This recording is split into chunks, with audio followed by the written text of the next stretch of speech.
Hey!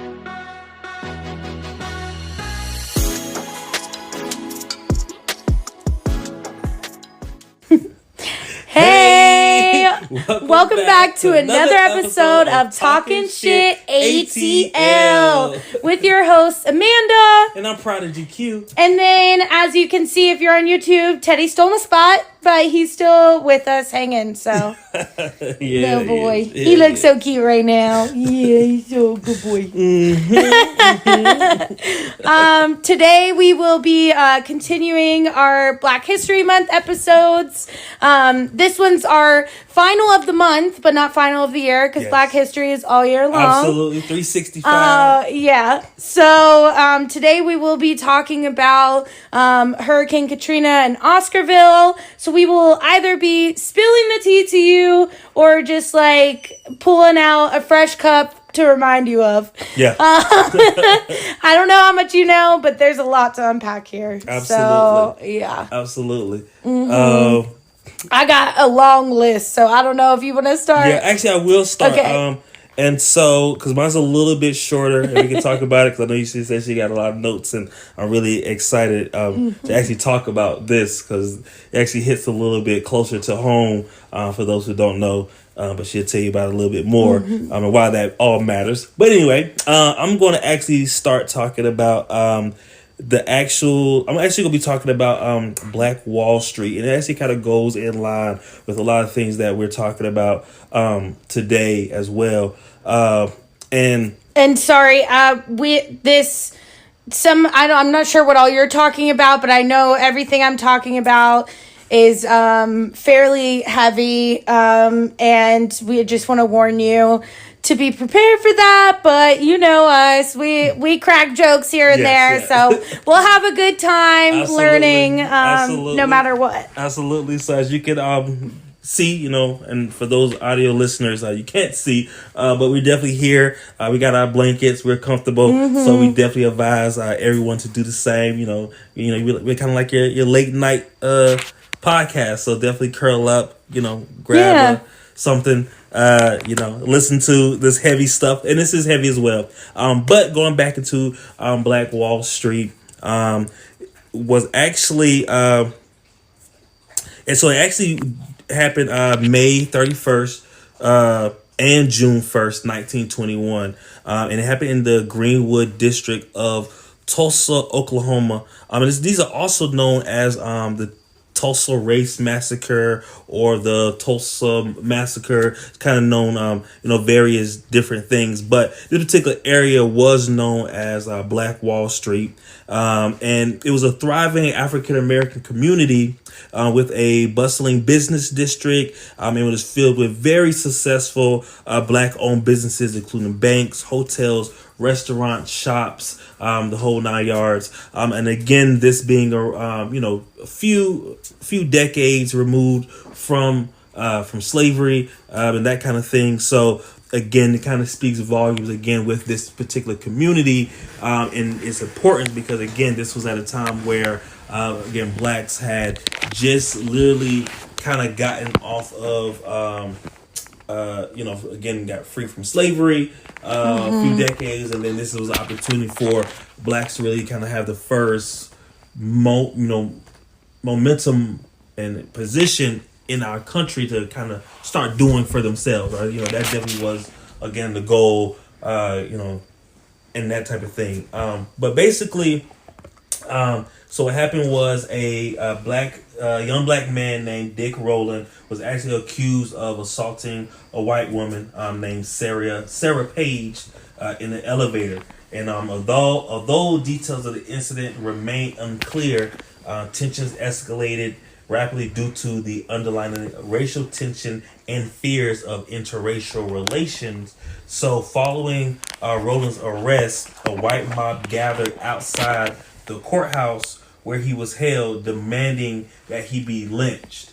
So the situation spiraled out of control, leading to a large-scale attack on the Greenwood district by white mobs. The mobs looted and burned homes, businesses, churches, resulting in the complete destruction of the prosperous black community.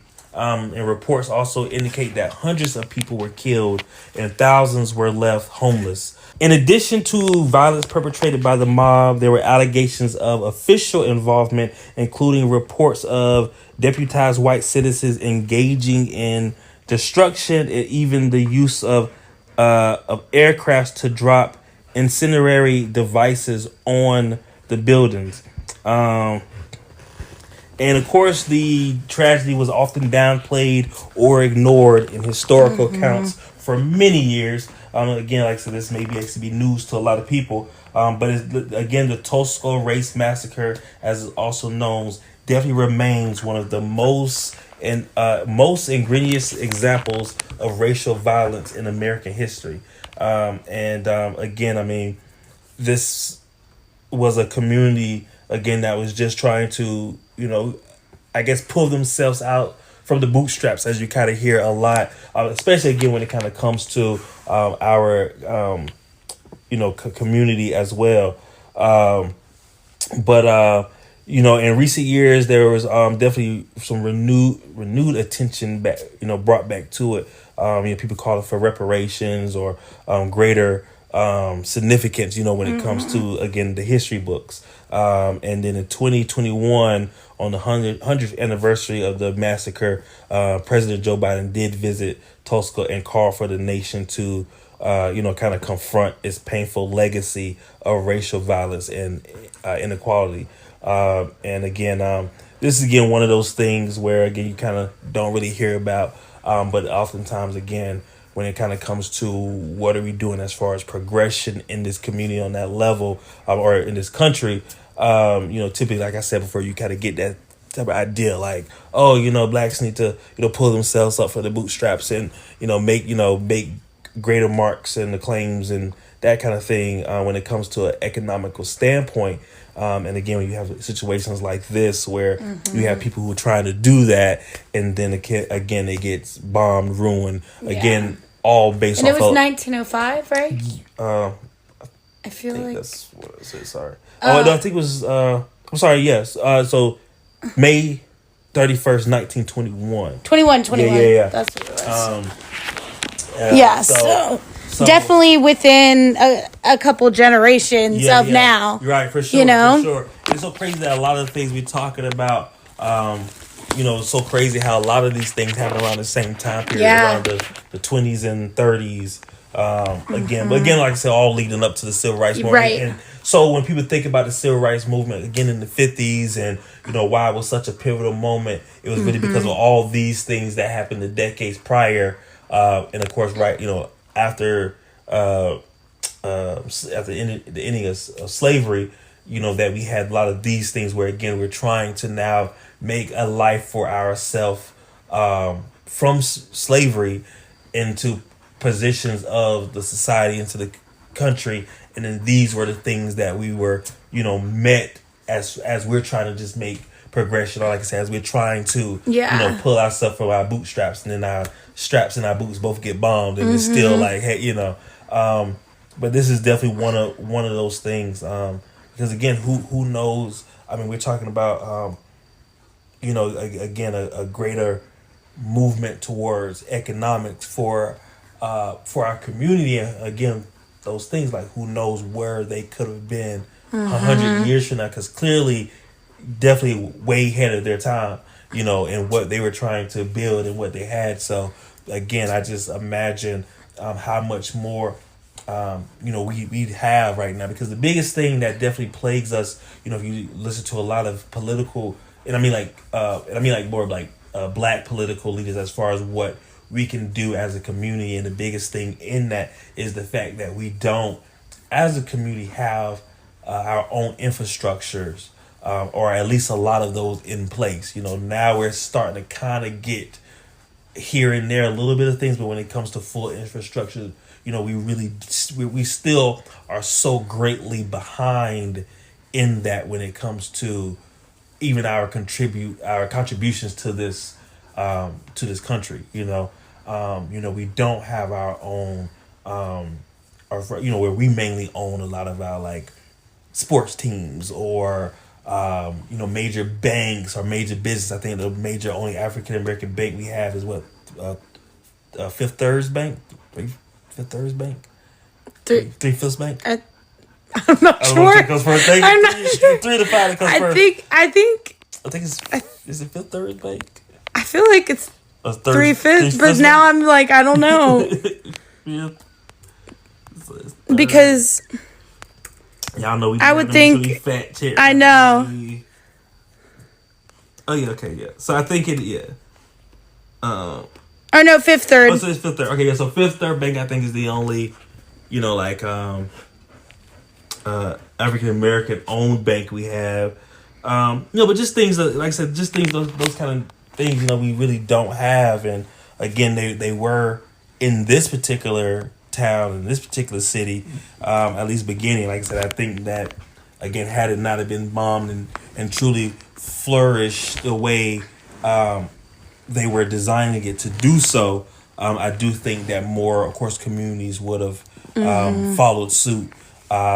And again, we probably would have more of those things now. We probably would have some of our own production companies, like we mentioned before. We probably would have our own, and people talk about, I need to get your own, and those kind of things, and maybe trying to sit at their table, build your own table, and those kind of things. But again, I think sometimes when you see that, as we begin to try to build our own table, how hard that really becomes, because even then we're scapegoat at even trying to build for ourselves.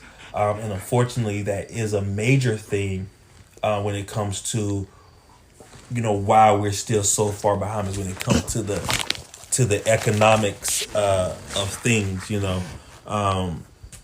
That's still an area, again, where we still don't have the proper equality when it comes to, of course,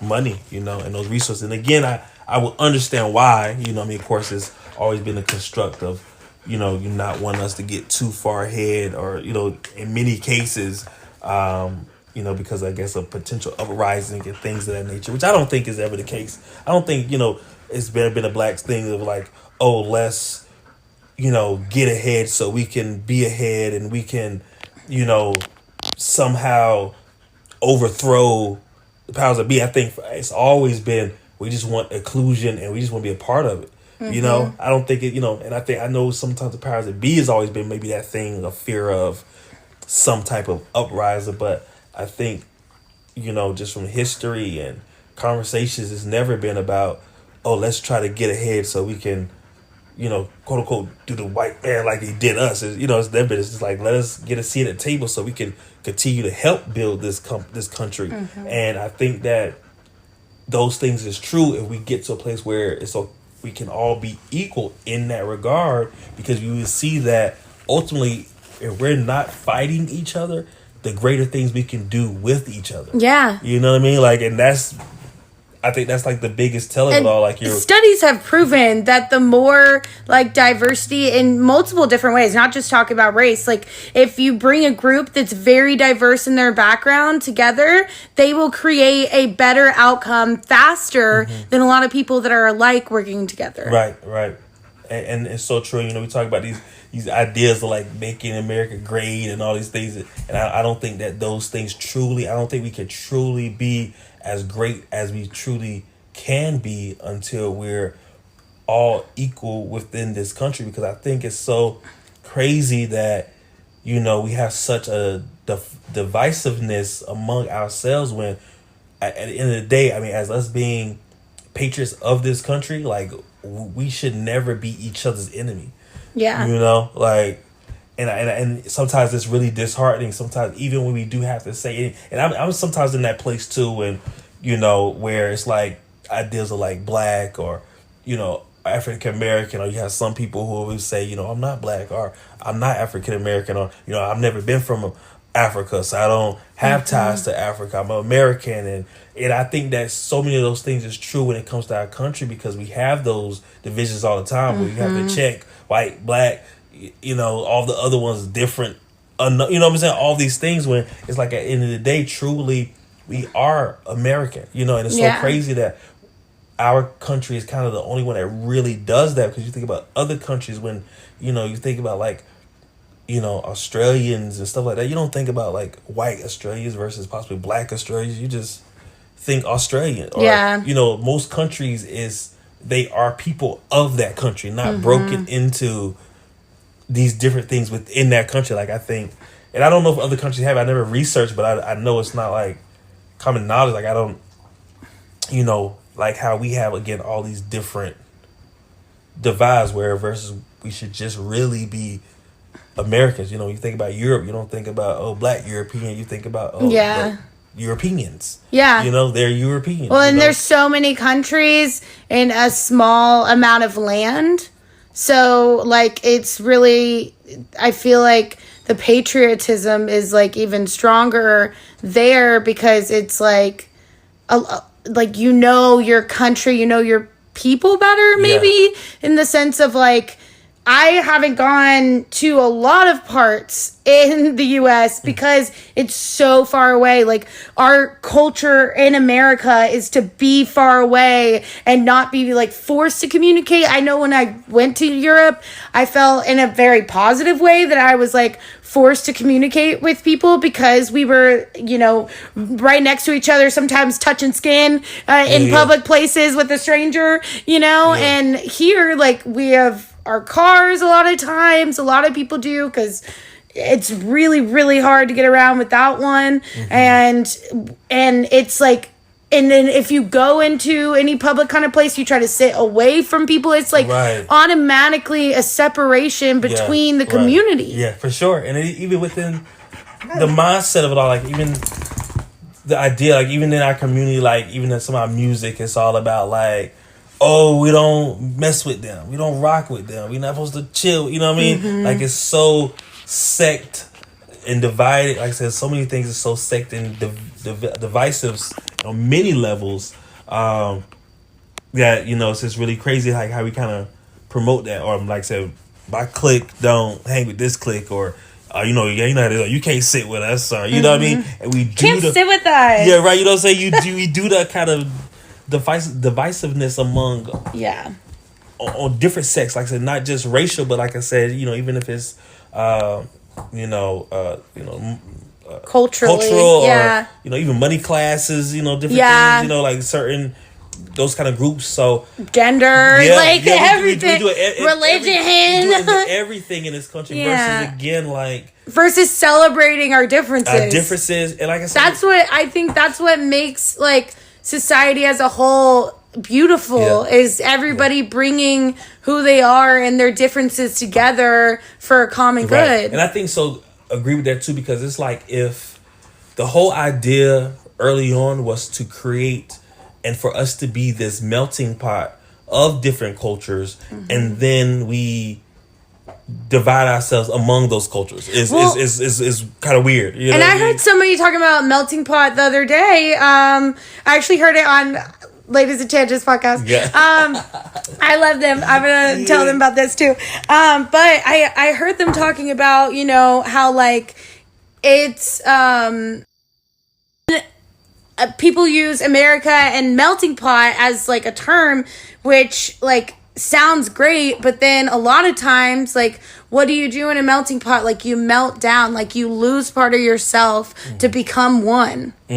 You don't celebrate like, I'm gonna dip in the bread and then I'm gonna dip in some meat, but those are separate things. Like, it's like you put it together and it melts, and it all the things that make it unique melt away. And I feel like that's like a lot of pressure in the United States of like to lose your culture, to assimilate, to be an American. Right. But I also feel like part of that is true in regards to the fact of, personally, I feel like America doesn't have its own identity. Yes. Because of that as well. So as you get this different cultures and things coming in, then I feel like as a response, as America has assimilated these different cultures and took on these different cultures as well versus creating its own. 'Cause like even a lot of our holidays are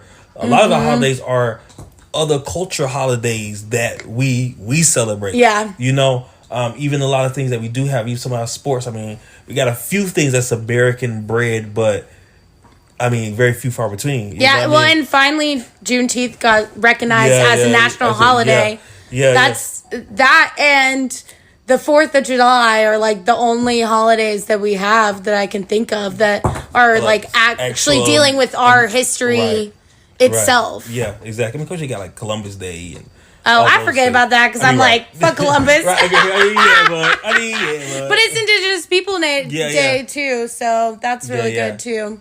And but you know, I do feel like that too, because you know, you think about like, again, like what is American culture? It's like, you know, like we're kind of. Yeah, let's create a new culture because the culture ain't hitting. Okay, we kind of culture vultures as a country a little bit, but I think again, like going back, I think there's a balance though that we can that's definitely possible of like creating our own culture together while also still holding whatever culture like is true to you, whoever you come from, whatever you celebrate, like you can still keep that too. Because my whole thing comes that when you start doing that and you're just constantly kind of, you know, not going to say taking in that regard, but when you're kind of, you know, grabbing pieces of different cultures, again, I do think that eventually as a country, we're going to start getting so far from what we're supposed to believe. And I get the inclusion of things, but I do think that we have to really start. That we need both, that everybody can identify with one, and everybody can still be their individual person. We can celebrate that. If the national anthem is going to be a thing, then it needs to be a thing. You know what I mean? Like, and I get the people who feel the need to protest and the people who did, you know, who kneeled and all these things and understanding. But it's like, again, if these are supposed to be pivotal things of pride for our country, we need to respect it as such. Even, you know what I'm saying? Even, you know, just respect it as such. Like, even I understand we get the First Amendment and we can voice our opinions and all those things are great. We can talk down on government if we want to, you know, because we can. But again, compared to like other countries, try to do that. Try to say, listen, and I ain't gonna lie, we say some things in this podcast, but listen, let us be from another country. Oh, listen, we would have, for real, we probably would have been missing. For real. For real. That's actually very true. Yeah. But I also love a government protest, so I love the kneeling, so I was like here for it. Right, that's just the natural rebel in us in that regard. But and I was here for it too because I understood. But I do think that because it was during the national anthem part that people that needed to hear the message were never going to hear the message because they were going to focus on not celebrating patriotism. Yeah, right.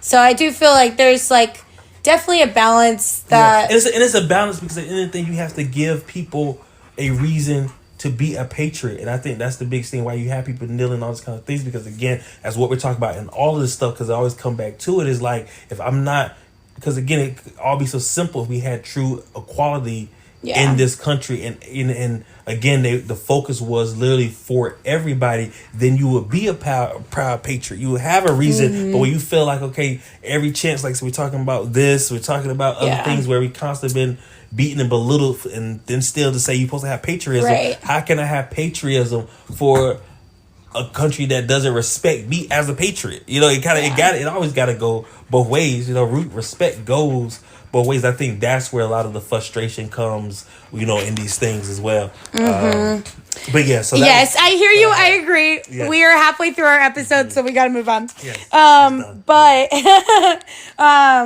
we'll come back. We'll probably do episodes just on that topic too, because you know we like to mention all the problems that we got in this society and give some hope for the future as Absolutely, well. Right. So first I'm gonna run through facts and then we can talk.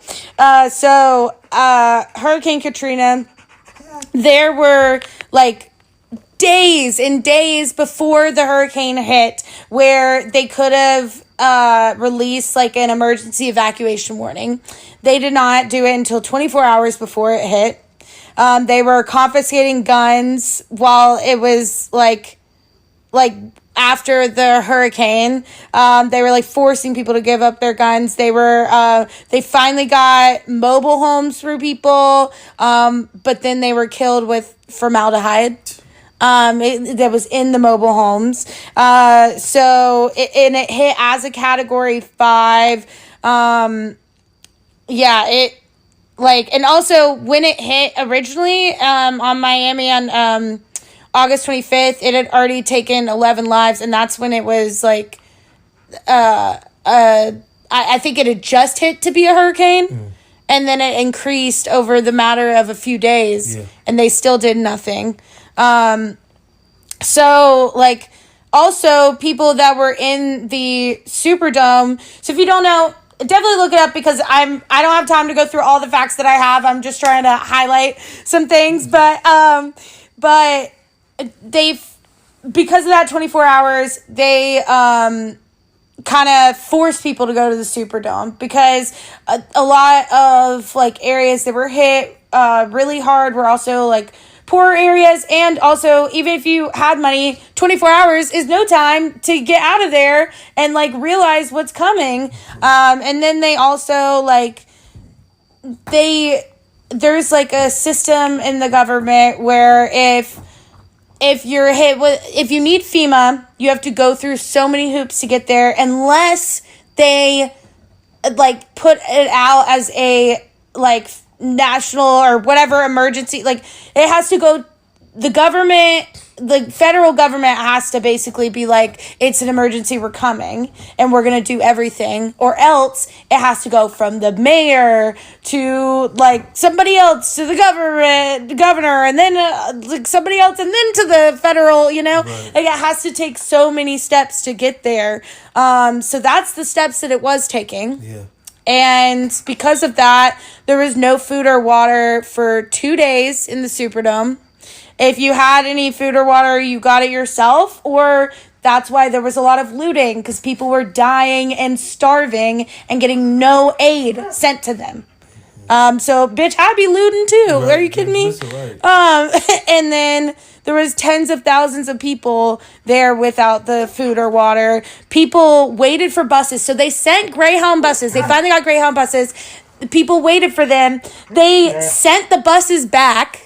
And then eventually, with nobody on them. What? Then they waited a couple days. Some people got some on September 2nd. And it hit on the August 29th at 6 a.m. And so, yeah, I'm laughing, but it's like, I'm just laughing because I'm like, that's how I deal with things. Not because it's funny, because it's really fucking fucked up. Yeah. They like also this just shows the systemic issues, because there was a hospital in town. There's Charity Hospital. I didn't know about this hospital until I started researching it, and then I like could not stop researching it because it's disgusting what FEMA did with this hospital. Charity Hospital had been open for a very long time, and they had been offering free care for decades and decades before Hurricane Katrina.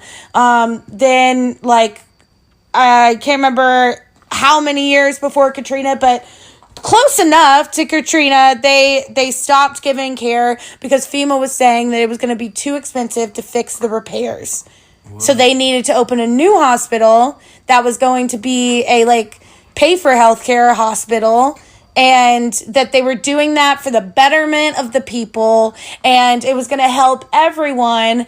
And they also, when they did open this thing, they didn't call it Charity Hospital, because they were like, some people are going to get offended by saying charity because people want to pay for their things and all this stuff. And they were like, the people giving this interview, I was like, y'all are so far removed from real life. It's disgusting. Like I said, I mean, clearly if it was open and operational for years with that name, clearly nobody felt no type of way. It was, and there were so many people that worked at Charity. They were like, we went through walkthroughs. It looked completely normal.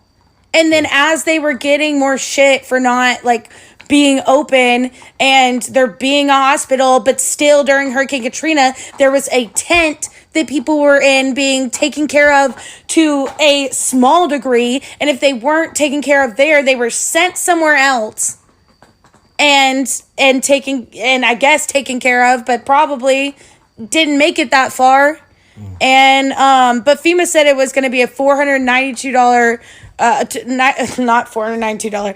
That would be ridiculous. They were like, that's too much. $492 million replacement value, and damages were $26 million. But then when they like actually checked that, it was lower than what they were saying on all accounts.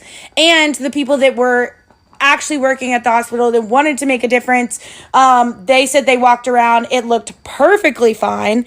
And then they said as they got like equipment out of there to bring to the tent, like every time they went back, it looked like a new hurricane had gone through there. Because there was like security officers and different people that verified that sinks were not on in the hospital. And then the next day or next few days after that, they come back. I think it was the next day. They came back like when no one was supposed to be in the building. No one had gotten access to the building. And sinks were left on so that it flooded multiple floors. It flooded the elevator. It just got more decrepit every single fucking day. And the only people who could have done that, allegedly, for the safety of myself, is the government. Like, they're the only ones, because all the people that were working and helping hadn't been in there. I was going to say again, like I said before, conspiracy theories here. But when you start really looking at some of those things, you start questioning. Like I said, I've had people who, from the area, who said that the storm really wasn't that bad. Yeah, honestly, it was. Like I've heard like a lot of people said like it was just a regular storm, and then it was because they put no money into building the dam and didn't build it correctly. Yeah, and I also heard that they released. I heard that the dam was purposely released, which is actually what flooded the area, because if it would have flooded a small area on the rich side would have been damaged. So they wanted to preserve the rich side, and so they flooded the poor side. Yeah, and so the hurricane itself didn't destroy the area, but the purposeful releasing of a dam did, and that's what I heard. And again, because of that too, you would think. I mean, you know how it go, man. You got to make the story sound good. That's all I can say. Yeah, and the army, whatever division of the army that made it, was held liable for that. I'm not sure if they were held as liable as they should have been, but they were at least held liable to some degree because they made it. Like, whatever section of the army made those. Made that decision? Made the infrastructure that was not strong enough and was not built correctly. Oh, yeah, right. And so, like I said, so it's crazy because those things are true. Because, again, I mean, these things are alleged, and, I mean, and I don't know how, or if any of that information is actually truly public. Other things you got to really dig for, really, to find this information. Because they're going to try to hide it. Yeah, but I mean, I do felt like that was all, like I said, kind of purposeful as far as like, you know, you damage the land, you can rebuild the land, and then charge double, triple what you was charging before. Yeah, regardless of that part and what all happened there's other things that are like, it's point blank period what they were doing, you know, because they also had people in the area, like around where Charity Hospital was, come back and rebuild. They asked them to come back and rebuild, and then made them leave their homes because they wanted to use the space for the state of the art. And it's like LSU was at kind of the top of a lot of this stuff too.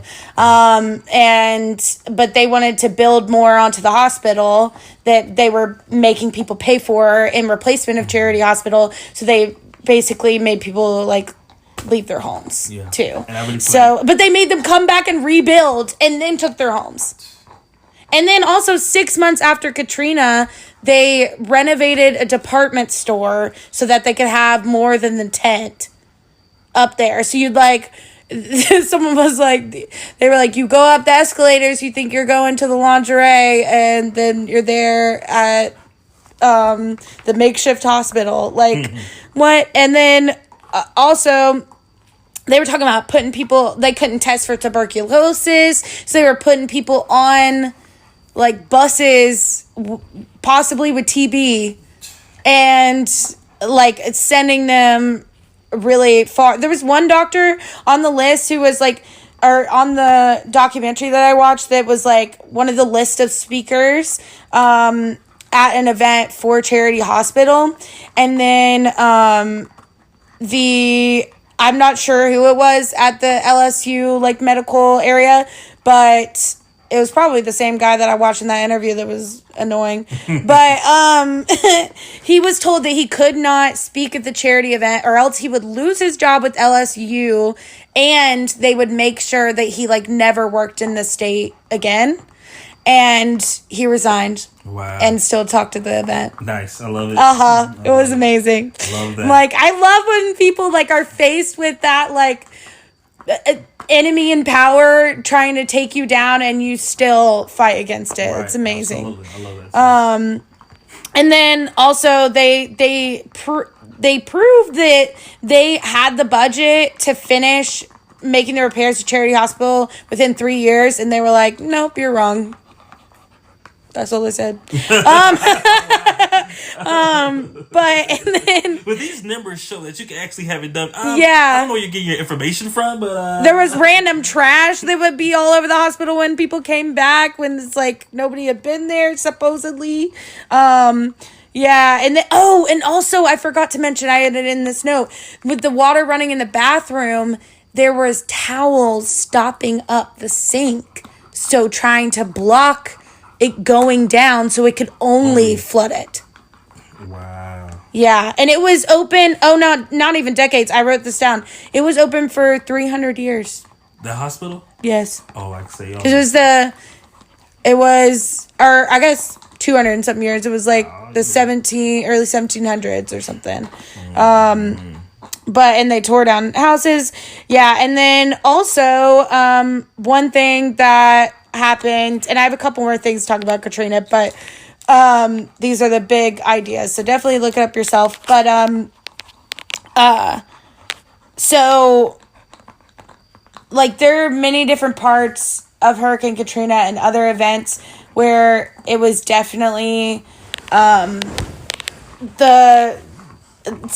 racist shit, because they purposely like did not. Like they saved the rich areas, and they purposely maybe did destroy the poor areas themselves, and they didn't really receive any decrease in white residents in the area, but there was a 29% drop in black residents. Wow. Wow. Yeah, and I think that's like, that number speaks for itself. Definitely speaks for itself. Yeah. Yep.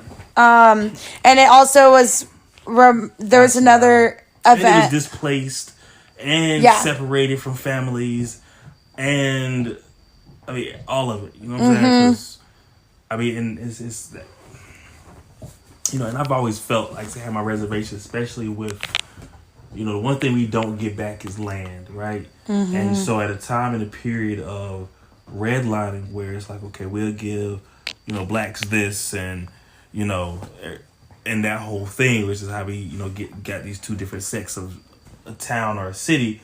But then I think it's like, now that again we're not getting land back, it's like, okay, now we need a reason to basically go get that. And I feel like I've seen that across the board. I mean, gentrification is a real thing. I mean, it's definitely heavily and it's big here. You know, in Georgia and Atlanta, you see it a lot.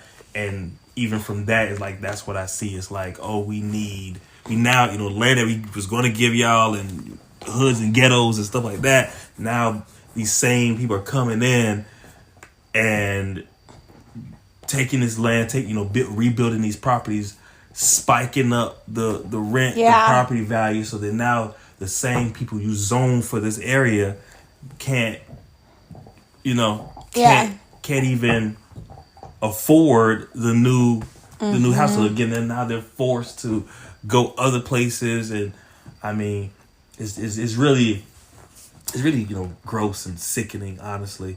Yeah. Now, all the government officials eventually, by 2010, they were all like not in office. The mayor resigned in 2010, but then was also like later like charged for a bunch of different stuff. Really?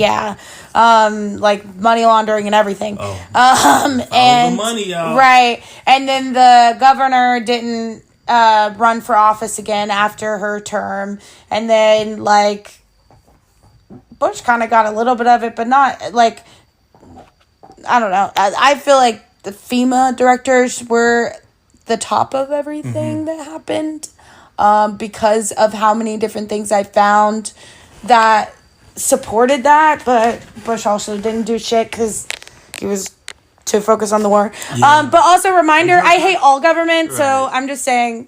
But it was definitely the relief effort where because so much. That's the thing, that FEMA didn't have as much like money, also because all of the money got taken to the war. Like they literally redistributed funds to support the war. Wow. Yeah.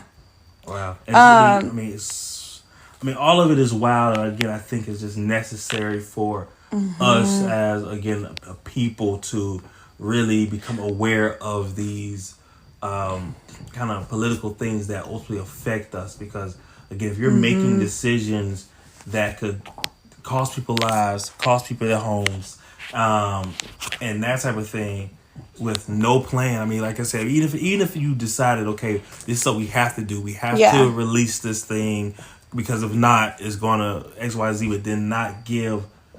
You had plenty of opportunity to tell people. And plenty of opportunity after to do something to help. But then you gave them homes with formaldehyde in them when you finally gave homes. Yeah. Which, so you like I said, it's like, and it's just so it's so disheartening about it all, because again, it's like, you can definitely in these aspects really see the value or disvalue of these communities. And again, I mean, still to this day, like just blacks as a whole, if we just being real, you know what I mean? Like we still come so far. People want to say we come so far from, segregation and slavery and all these things, and yet we're still dealing with these kind of literally pure injustices, and then we're just gonna throw a kind of a painting over it, so to throw something over to make it look good. Yeah. When really we doing all these horrible things, and if we get the people, and I mean, and that's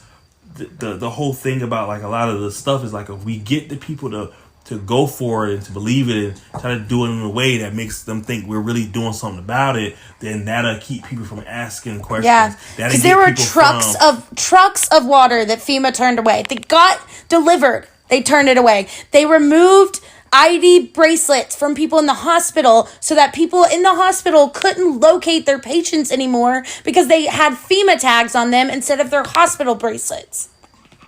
Like, they left those Greyhounds empty. The Bush cut the budget. Like, it's like all these things that like set up everything to be the perfect storm of fucking murder. Murder and greed. Yeah. At the expense of people that we feel like, okay, they have no value. It wasn't the natural disaster that did all that. They're just poor blacks. We don't need them. They're not doing anything for society and community. We can just flood them out. The ones that make it, cool. The ones that don't, great. The ones that get separated, oh well. Yeah. You know what I mean? Like, speaking of a murder, sorry, we only have a little bit of time left, so I do want to move to Oscarville. So let me know. Do you have anything? Oh no, Katrina. Okay. Yeah. So Oscarville is very, very, very important. If you don't know, Oscarville was a town that used to be where parts of Lake Lanier were, and so there's a lot of people that have died swimming in Lake Lanier, and people think it's haunted, which definitely I think it's haunted. And it's not only because of Oscarville. I'm just going to mention this really quick, and then I'm going to go into everything about Oscarville. There's also an indigenous people burial ground from a tribe that was discovered when the water got low enough, and they said that they relocated the bodies and made it all good, but I doubt it. And that stuff's sacred. There's a lot of traditions that go into burying people. Yeah, right. Like, that I didn't know at all. So that was very shocking. Also, what happened in Oscarville is that there was a white woman found dead in the woods near Oscarville. And this was a time where people just found a black person and blamed them. They had no evidence. They didn't know. This still happens today. Yeah. It's just more low key. Same thing literally with the same stuff. Yeah. About the same thing. No evidence. Yeah, and they just... So they just picked some people, blamed them, and then what's called night riders, which they would just go around at night and burn people's towns to shreds. So they came and, like, lynched people, killed people, burned their houses down, burned the church down, so there was no safe place to go. All that happened. The community was also created in the late 1800s during Reconstruction era. It was a very thriving community. A lot of people had farms and were very successful. And they, like, as a community, they really celebrated, like, the church and their religion. And so you do need to know that it was burnt down in 1912, which was still part of the Jim Crow era. So just slavery with a different name. Then people were woken up by the fires and fire bombs that they threw. But then after that happened, in the late 1950s is when it was flooded. Wow. So they essentially burned it down and was like, because I watched different videos with people's families that their families had survived. They burned it down, and then there was some kind of water there, and they were like, swim or die, essentially. So people had to swim for their lives with any belongings they had, if they had them. Probably not, because most of it was burned to shreds, and fires take everything. So yeah, so a lot of people died just by swimming away, not even from the, like, murder in the town. Right. And then a lot of people settled in Gainesville, and then it eventually got set up as the poultry capital because a lot of people in Oscarville owned farms and already knew how to farm. So there's a lot of that history for there. And yeah, there's also, sorry, History Channel, but y'all did not do it right with I watched so many things, and History Channel was just like, they mentioned it at one point, and they were like, people had to relocate from their homes. Like, they just kind of mentioned it casually, like they were just like, oh, let me buy your house for you and you can relocate. Like, it was like, that's not what happened at all. So I hated that they kind of skipped over that, but yeah. That's the thing with a lot of these things and a lot of these stories too, is because they will definitely downplay it a lot. Like, so like I said, even that, like, the news even try to downplay it, from what it was, and like I said, try to use more colorful language. Oh yeah, the residents just had to leave, up and left. And it's like, no, they were ran off. Yeah, or killed, or beaten. Like, what? All of it, horrifying stuff. Horrible over just someone pointing in a crowd and picking a person and then them going after them. Like, who knows what happened to that woman? And even if someone did rape her, it's not cause to burn a whole town down and start killing people. Right, especially with no suspect of any regard. Of anything. They just found her. Yeah. They knew nothing. They didn't have anything tested. Just no evidence. Off out of there. Yeah, exactly. It's a farm town. Like, I guarantee you someone else did it in another part of town and drove her and dropped her. Right. Right. Oh, let's put it, especially because they probably think the same thing. Oh, let's put it, where the blacks live. Yeah. I bet that's what happened. I bet that's what happened a lot.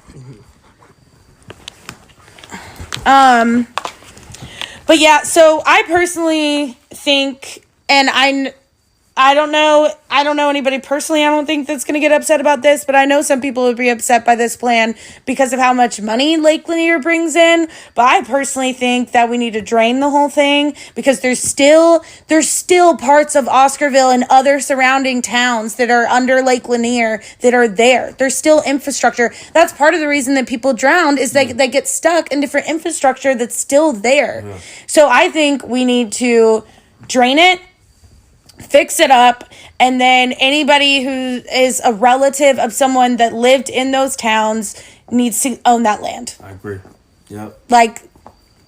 That's what should 100% be done. Because it is something, again, I mean... and the indigenous burial ground should be replaced again. I believe wholeheartedly, in respect to the ancestors more than a lot of things. So it's like, you talk about, like, a lot of people... Because, I mean, it is talks about, like, a lot of people do have accidents and die, you know what I mean? And so I do really believe that, that the people not sitting well with what was done to them. And again, until those restitutions happen, I mean, it's always going to be those kind of things. But it is one of those things, too, to say, okay, there's a town here, and then as a response to that legacy, we're going to make it a, recreational area for people with this money to come bring boats and rent boats. Yeah, I had no idea about until this blew up on social media. I don't remember ever learning it, but I really don't think I did until years ago when I heard about it on social media. Yeah. And it's so crazy. I went to Lake Lanier as a child and went to the beach there. I think I only went twice, but still, I remember there's a beach there, and I remember going and playing on it like it's just some like normal ocean, and not all this like history is there. History, and because I've been there once, and granted when I kind of moved here. Even a little before, like, it was already a thing. Like, oh, you heard, like, da da da. So that, I got it literally from kind of more local people in the area who But at that point, I hadn't had gone at that point, but I did go once, and it was a good time. It was with some friends and stuff, but it was definitely. I will say that I didn't see anything significant or any type of homage in any way, shape, or form to even suggest that a town had ever been there. Yeah. You know what I mean? Anything. And again, like, you can never... When I got older, I heard it was haunted, but I never, ever heard why. Yeah. They were just like, people just drown there. It's haunted. Never, ever any kind of context or any kind of inkling of something like I really need to investigate because there's a lot of history there. Yeah. Like, it's a whole, like I said, a whole town, a whole community burned, and then as again a response to that, and because again you said 1912, but then it didn't get flooded until the 50s. But it's like, okay, even in that time, I mean, no idea of rebuilding at all. Like, just for somebody to say again, like, okay, it burnt to the ground, and then white people took the land, and then flooded it. I mean, that's just, it's just so disrespectful on so many levels to even go that route to say, we should go to do with this. Let's turn the whole thing into a lake. Let's cover everything we did and all the history with water. Yeah. Like, I mean, that's just... I mean, it is quite disrespectful, really. Yeah, there's not even a strong enough word for how, like disgusting and disrespectful it is. Really like, I can't... It really... Even, out of all the things you could have done and did to... because like I said, outside of being a lake, there's nothing out there. You know what I mean? Like, there's... So it literally was for that purpose. Let's just put water over it. Yeah, and then we can like charge a bunch. Yeah. And have a bunch of visitors. Make on someone else's land. Yeah, make the tourist attraction, and and then you forget that again. People lived here and died here, and because again, like I said, there's nothing.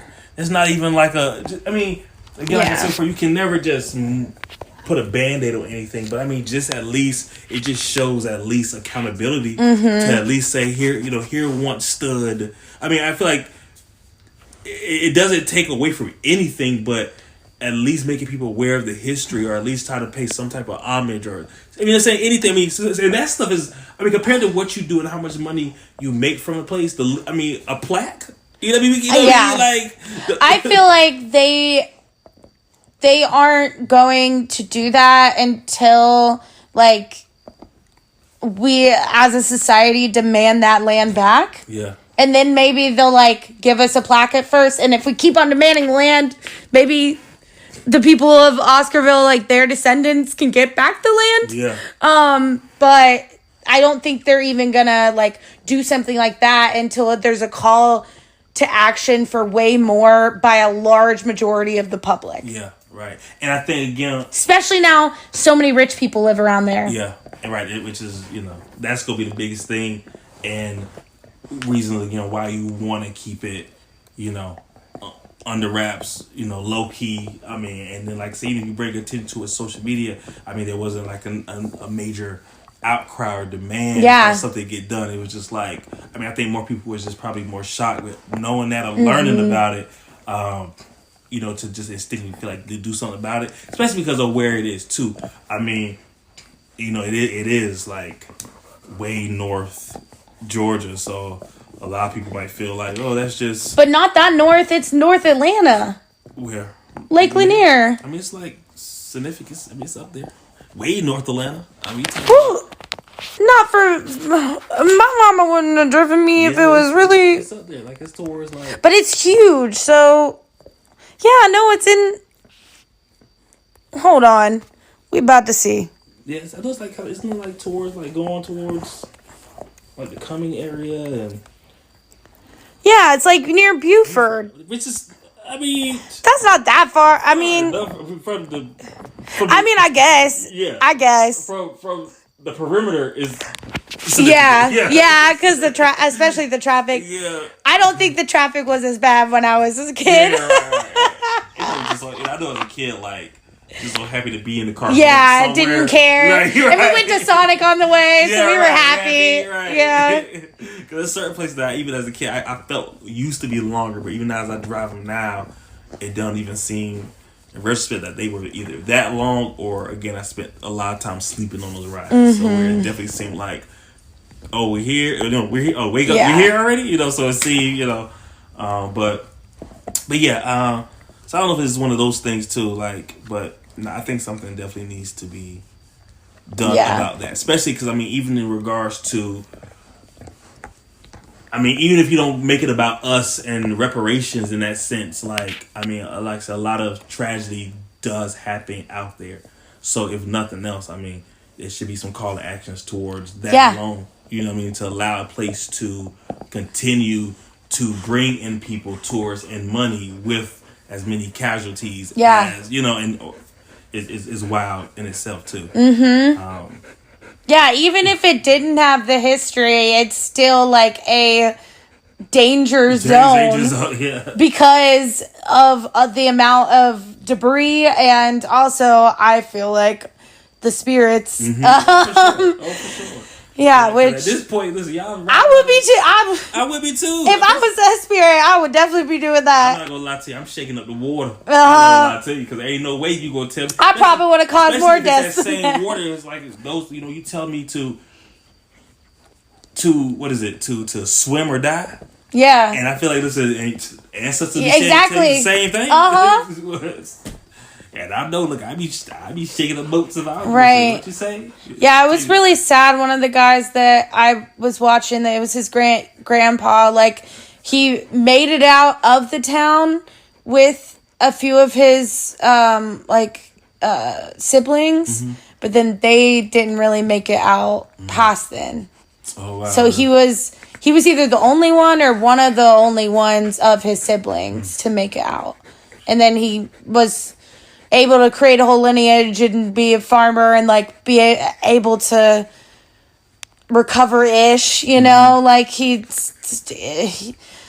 but it's like, I mean, nothing, we said this in the last episode too, like nothing, even if they like gave the town back and stuff, would actually repay any of the ancestors for what their ancestors went through, and then because of how important like family lineage and like the family wealth is too, and that was all ripped away and they had to start fresh, you know, like it won't be able to repay. And I know that, you know, people talk about like, and there's lots of debate on reparations and people feeling like, well, why should, you know, let's get reparations and all these kind of things, or, you know, they're only gonna waste it and throw it away and all, you know, all these things, which could be true. That's what they want to do, then let them do that too.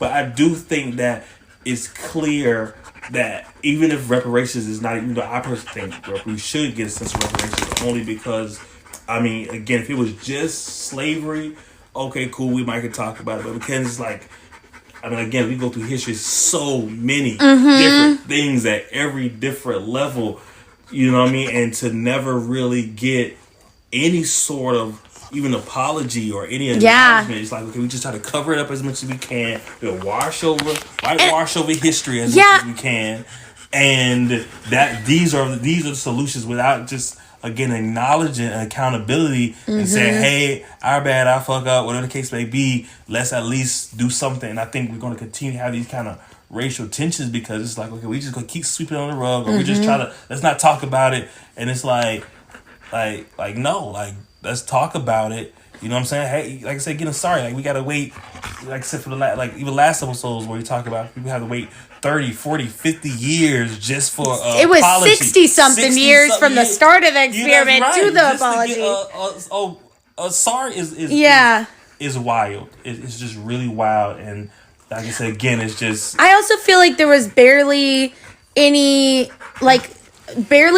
kind of celebration from the government when they made like Juneteenth the holiday. Oh, yeah. I feel like they just like were like, here you go, we're doing so great by making this a holiday, but we're not like fully celebrating it and allowing all people to know that like we can celebrate, and also celebrate's a weird word for what actually happened, but you know, like but acknowledge like that not everybody was free. Like 4th of July is not Freedom Day for everyone. Right. And like I said, and 4th of July is not Freedom Day for slavery at all. Because that's what I'm saying. America independence from that whole thing. Like, it had nothing to do with what we you know, it had nothing to do with which is why I think we can't like call it Freedom Day anyways. It's not true. Right, because African Americans and blacks were not free during the time of the 4th of July. So, and also like indigenous people or acknowledge. We was 3/5 of a person ourselves during that time. So, but and well, like the 13th, 14th, and 15th Amendment came out the late 1800s. That's right. And so that's not that long ago. And I feel like like I said, just making atonement for that, and I think that until like the country really makes atonement for it, it's always going to be it's always going to be a thing. It's always going to be an issue, because it's like I said, we just so many things in our country is backed off of beliefs of lies. Like, there's so many examples of those kind of things happening where, again, you had no person of interest, you had no criminal at all, and then literally, we saw a black person, let's accuse a black person, and you know, I mean, so many things that we still honor today, you know, I mean, that, you know, affects today, but because of those beliefs, and it's just like, okay, oh well. Yeah. You know? I definitely want to hear, like, I want to hear from our audience. Please comment, please DM. Also, talking shit ATL with no G, because we're the G's. Yes. I love that. I just want to say that. But talking shit ATL at gmail.com if you feel more comfortable emailing. You don't have to share your information if you want, but I really want to learn from people. I want to start a conversation of how do you best think that reparations should be handled? What do you think should be done? You think it should be a focus on money, a focus on land, both? Also, how there's also reparations due to indigenous people. Like, how are we going to fix our dark American history that has systemic issues in it, in the system that is the base of everything. How are we going to fix it? What are your ideas? I'd love to talk to y'all. I know you would too. Yes, I would. And because I saw on social media too that Oscarville isn't actually the only city that this happened to in our country, and there's more. Definitely look them up. This is just definitely one example, but there are many cities and small towns. Like I said, we mentioned that either was bombed or burned or flooded. In this country where predominantly black areas that were literally just completely destroyed. There was the Ocoee massacre in Florida too, and then in 1927, 30 pounds of dynamite were used on a levee during the Great Mississippi Flood to keep the rich alive and poor dead too. Yeah. It's crazy. There's so many more than what we can cover that this has happened. And I love the way that you definitely went into started with Katrina and then kind of went into this because even though there's very differences, a lot of things definitely the same. And so again, for a lot of people who feel like, oh, it happened so long ago, or that would never happen again. They wouldn't do it again. And then literally, what is that? 10 years ago? How long? Yeah, about 10 years ago? For Hurricane Katrina? Yeah. I think it was 2006. So, okay. So it was about 2005 or 6. Oh, it's about 20 years ago, actually. Okay. Yeah. So, yeah. Wow. It feels so close because it happened during our lifetime. Yeah. Wow. Okay. Yeah. It's weird how, years... That's... Even as I get older, I actually reflect a lot more of, I realize that history is not that far away. I already know that logically, but I feel it in my bones, More, right. No, I'm wow. More again, when people say, we come so far, and it's really, we just only came 1-2 generations. Yeah. If that. You know what I mean? Right. A lot of these people are still literally living today. Yeah. We haven't come that far, people. No. And I really wish people would really stop saying that rhetoric, because again, we made a lot of advances, but we still have, again, from when we started, we still have a long way to go, and to be like, those ideas just died out. No, they didn't. No, and you can celebrate the advancements that have been made while still acknowledging how much more there is to do. Right? Exactly. I definitely agree. And like I said, we need to pay more homage to these places. And again, these are the things, like I said, really need to make the history books. It's crazy. It's crazy. And again, I understand why they're trying to hide it, but we can't allow this stuff to get swept for real. They're changing the history books, trying to eradicate the history books. And I think said it past episode. It's all government funded, so they say what they have to, and what is public. I feel like we only knew about Hiroshima and all that stuff because it was a bomb and it made news. So they were we have to talk about this, but they didn't even talk about all the details of that. They leave out everything they can and just put in what is already known. Right, or at least make it sound good enough. Make it sound justified. Yeah, even when it came to 9/11 things, that was a major thing.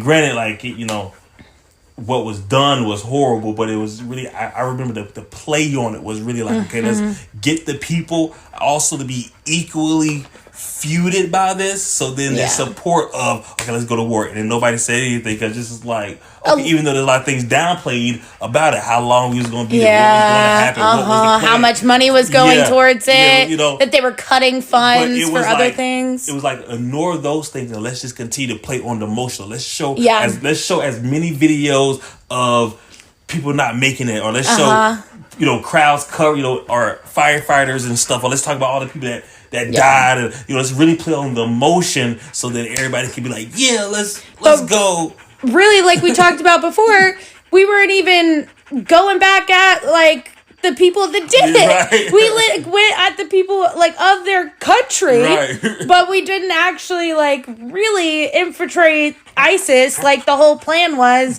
A lot of innocent people died. Right. So I'm down for some revenge in certain circumstances, but go after the people that did it. Yeah. Don't have casualties in it. Right.